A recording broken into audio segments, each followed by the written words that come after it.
A sense of belonging is not always something that just happens to you naturally. It's not always something that just occurs that you find.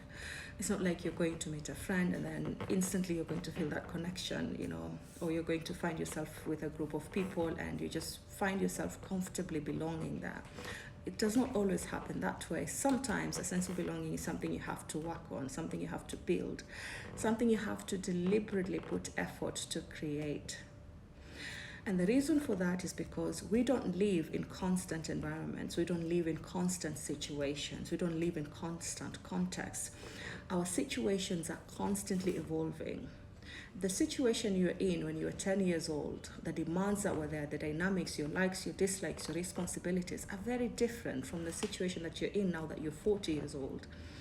And so there is a need for you to adapt to be able to find your own place where you can belong in that environment.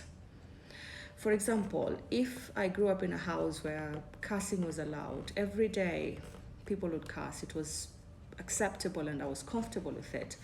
Every day people are verbally abusive. And I go to college and I find myself in a group of people who don't curse. Days go by, there's no one cussing. Weeks go by, there's no one cussing. Months go by, there's no one cussing. It is going to bring a bit of clash between my internal surrounding, which I'm used to cussing, to my external surrounding when cussing is not acceptable or allowed.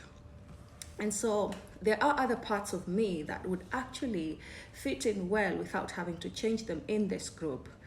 Positive parts. So what I have to do is I would have to let go of this behavior that is not acceptable in this environment, and it's not acceptable in actually many environments, for me to be able to find other things about myself that can enable me to find my sense of belonging. Because sometimes the behaviors that we have are actually obstacles to our ability to belong in a particular group, to belong to a particular culture, or to a particular context or situations.